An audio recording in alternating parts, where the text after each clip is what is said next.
Pati yung sapatos ko.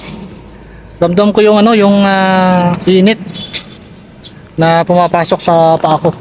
So, kita nyo yung kamay ko, guys. Yan.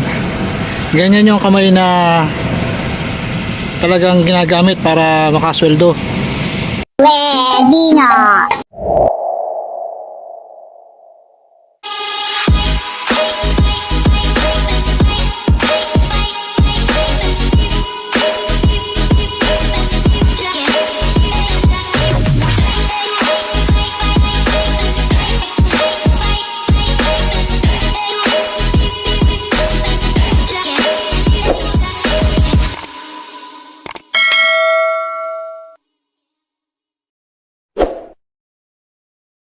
Magandang araw mga idol, for today's video ay pinapunta ako sa charity event ng amo ko.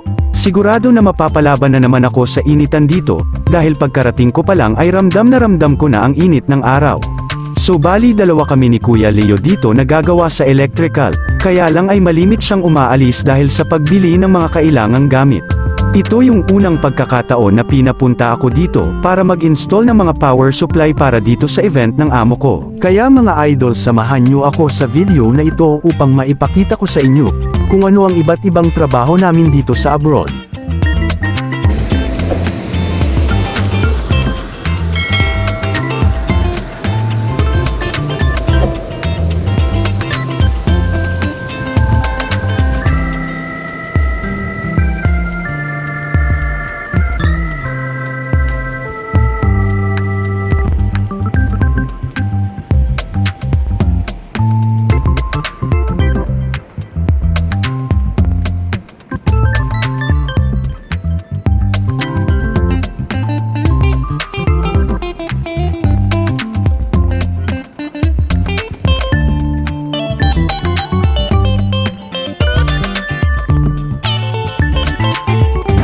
So yan guys, update tayo. At pinadala naman ako dito sa event ng amo namin. So bali malaki yung ano rito ni amo namin, yung charity event. So humanap muna ako ng medyo malilom kasi sobrang init dito.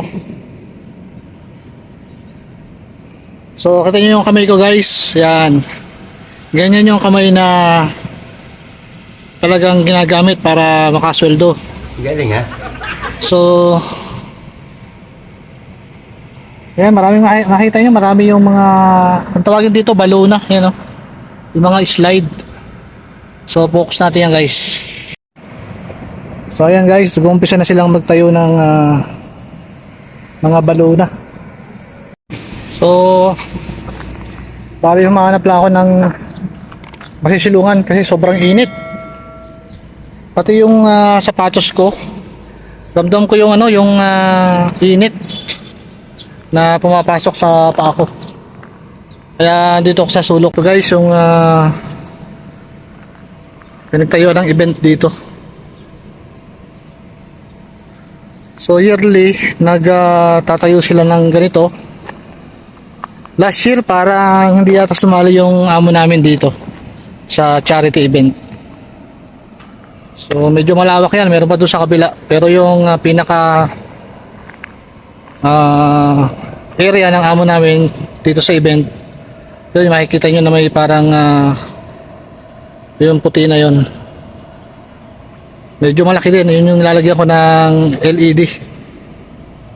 Hindi ko alam kung dressing room yun o ano. Tapos maglalagay pa kami ng mga power outlet doon sa loob nun. So medyo zoom natin. Yan, yung parang bahay na yan. Yan, yung puti na yun. Tapos yung mga makina dyan, lalagyan namin ng power supply. So yun lang guys. Update tayo mamaya.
namang hindi ko abot eh.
Ano naman tumama rito?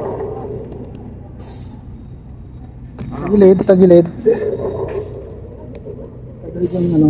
Magilid siguro yun. Magilid.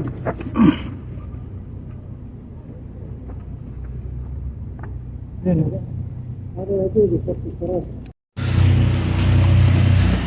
Yan, natapos na namin kalayo ang ano. Paglalagay ng LED.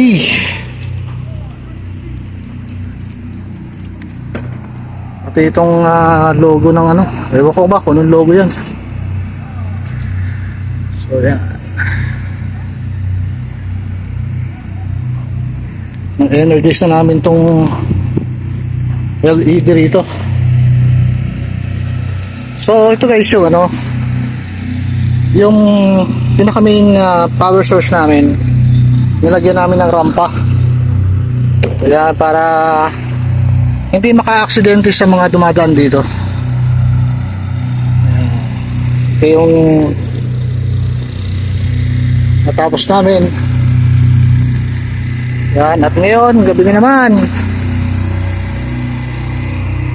Bali pa, 2 gabi namin to guys. Pinuto lang natin yung video natin, tapos ngayon ko lang tinuloy. Pinilix lang ni Tele yung pinaka-sensor ng ano, LED.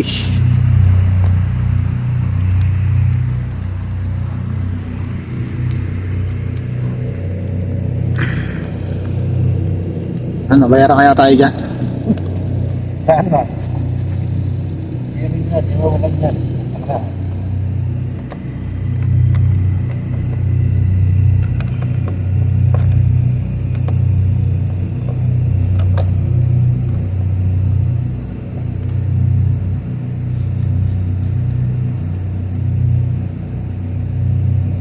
Pwede siguro lagyan ng full box sana yun, no? Yung kasya yung ano, yung sensor na yan, yung transformer na yan. Screw na lang. Ano naman yan eh? Parang tawag dito, waterproof na. Oo, yan eh. Hindi naman kasi. Ilagay mo sa pinto yung sensor. Yung, galing talaga. Ah,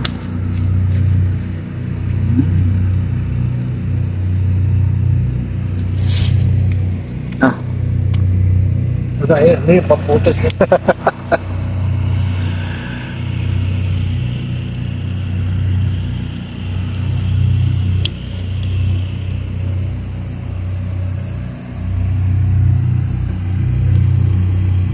bigyan ka lang ng tape yan, ano? Ano yun? Sensor na yan. Hindi na. Yan yan.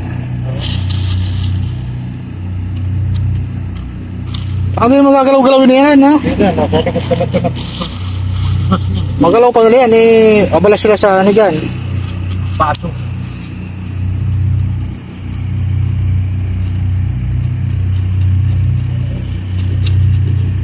Ah, hindi, singit ko to. Singit. Ay. Yan. Alright. Yan pa ng isang ano.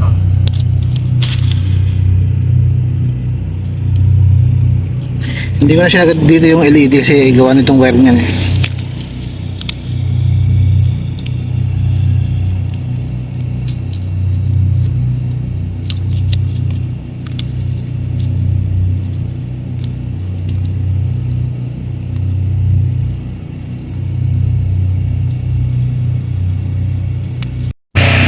Ayan guys, paglalagyan naman ako ng LED dito sa ito, parang rappelling na ito.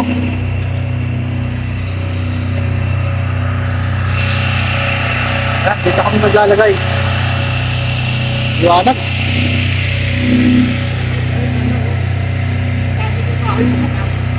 Oo.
Naka-ready na yung aking ginawa dito.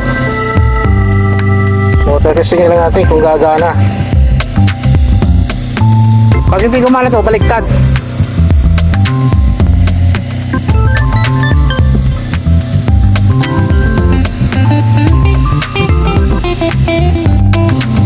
Yun ka. Yun, uli. Tara. Basta. Dalawang gawa dyan.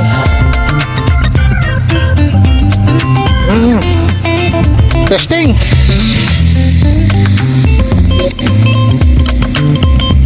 Ayun na ilaw nito. Oh! Ilaw na! Oh, di ba? Yeah. May remote pa.